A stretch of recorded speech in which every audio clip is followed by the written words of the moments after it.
future. So that is a perfect introduction, I think, to the work that Elliot Kotek does. He is a storyteller par excellence. He helps people, get beyond the ways we usually tell stories and really take it up a level for even greater impact. So with that, Elliot, please join me. Thanks, Talia. Thanks, Talia, and beautiful work, Nusrat. Really, everything that's going on this morning really just kind of drives home the message that we're all trying to be part of this bigger community for change. For me, it all started with this company, Not Impossible. And what we stand for is technology for the sake of humanity, much along the lines of Tesla's quote. And technology for the sake of humanity means that what we're doing is we're looking at things that already exist and we're reappropriating them and hacking them and making them and taking advantage of the make community to make things better for people who have immediate needs today. Or looking at the latest in technologies and seeing how those can be delivered and appropriated for the people who lack access, either physically, geographically, or financially. And the company is basically started by two people. Mick Ebling, my business partner, is about 6'6", so he represents the summit side of the Social Innovation Summit. I'm a little bit more social media friendly. If you put my name into Google and press images, you get this. So it's why I get to come to places like this. It's a little easier for me. But really our whole story started with a guy named Tempt. He was a graffiti artist in LA, an urban graffiti artist who was known for his marker. He went out and went for a run one day, and he felt a tingle in his legs. And what that tingle felt like and what it meant was it was the early onset of ALS. We've all known about it in the course of the last year because of the Ice Bucket Challenge, because of the theory of everything. But what was happening with people who couldn't afford the sort of technologies that Stephen Hawking has is that they were still using archaic technology, blinking their way through each letter in order to be able to communicate with the people around them.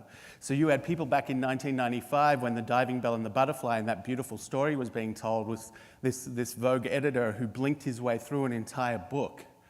And yet in 2008, when so much technology had changed, you were still using the same archaic technology to communicate, and we just thought that that was wrong. I mean, in 1995, you had computers that were still using floppy disks. I mean, how many of people, anyone who acknowledges the existence of a floppy disk is already pre-millennial, right? Or even pre-millennial. But the range in what we were doing, like everything needs to keep up. And if we're not using technology for the sake of humanity, then what are we using it for? Right? It's making our lives more convenient, but how do we deliver it to people who can use it day to day? And so what we did was we brought a group of hackers and makers together, and they got some cheap glasses from the Venice Beach Boardwalk and hacked open a Sony PlayStation camera and created this pair of glasses that recognized eye movement. So Tempt would blink to turn it on, blink to turn it off, but in between, as he moved his eyes, it would read his eye movements, and he was able to draw, he was able to tag, and then that was on a computer screen that could be hooked up to a projector that could be placed in a parking lot and shone up onto a building opposite his hospital room.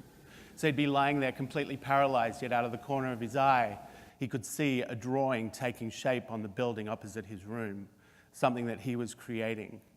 And he said that it was the first time in 7 years that he felt like he could take a breath. Because as an artist not being able to express himself for 7 years, you can imagine the oppression, a physical oppression, much like the political oppression that was exhibited in that MTV Rebel music clip, but the physical oppression of an artist for 7 years as a result of his condition. And what it led to unexpectedly was a whole wealth of press. And this was important because it started positioning us with the ability to meet with brands. And what that meant was we were able to amplify this message. And not just the message, but the technology itself. We were able to then put that technology out into the marketplace for free so that people could download, DIY, make that tool themselves. People could make the iWriter themselves. And it got us thinking about all sorts of things like open source technologies, that if we can put things out there and make them available, then other people can take them and make them better. And that would just further the story infinitely. And it led to our next project, which is the one that we're probably best known for over the course of the last couple of years, called Project Daniel. And Project Daniel started when we were sent an article from Time magazine about a doctor named Dr. Tom Catena, a New Yorker, who was living in Sudan, living in the Nuba Mountains, the only doctor servicing about 750,000 people. And he was doing everything for these people, from delivering their babies to performing amputations, because the guy responsible for Darfur is still bombing this area, still remains in power in Sudan. And so one of the things that Dr. Tom told us when we said we wanted to help, he said, well, I hate performing amputations. And the article brought up this image as well of this 14-year-old boy, Daniel. He was tending his family's cattle, and when he heard this old Russian plane, this Antonov, coming, he ducked for cover behind a tree, wrapping his arms around the tree. The bomb exploded, and he was able to protect his body, but it tore his arms. And so we thought, we have to help. And so we did what we do at Not Impossible, which is bring together thinkers. We like to call it crowd solving. We bring together neuroscientists and engineers and owners of 3D printing companies and people who've worked in Iraq and Afghanistan, and people from MIT and friends of mine who are, Oscar caliber filmmakers, because we believe in the power that if we tell this story right, we can inspire others to do the same. And so not being able to tell these stories would be a gross underservice to these projects that we're all doing. So we had all these volunteers, and of course we had a dog. And then we sent the team of 4 people to Sudan. They got to Yida, the refugee camp that was named by the UN as one of the most challenging camps in the world, houses about 65 to 70,000 people. And the UN calls it challenging because they don't want the people in this camp. They want to move them somewhere else. But from this camp, they can see the mountains where they come from. And so they're reluctant to move. And it was in this place that we located Daniel. And this is what happened.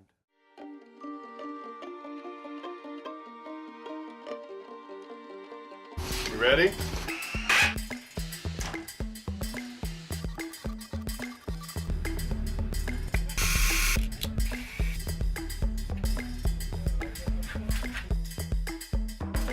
The concept of Project Daniel was hatched on July 11th. And on November 11th, Daniel fed himself for the first time in 2 years.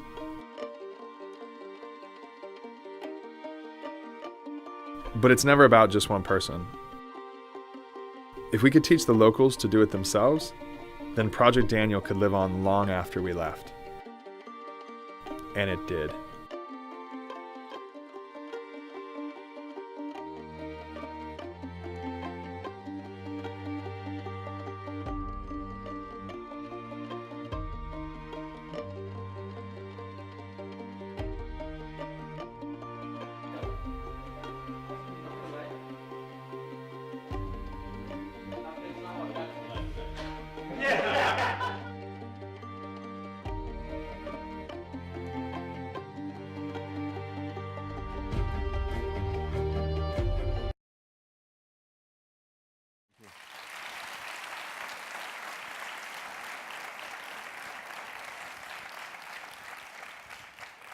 And some people yesterday were talking about shared value, and so it was really important for us when we did this project that we enlisted the help of Intel and a precision engineering company called Pressipart, because they allowed us to amplify the story afterwards, making a couple commercials around the technology. And what that meant was that people started demanding the technology. And that also meant that those files got to live online, open source, available to everyone, so people can download them, make them better, and put them back out there.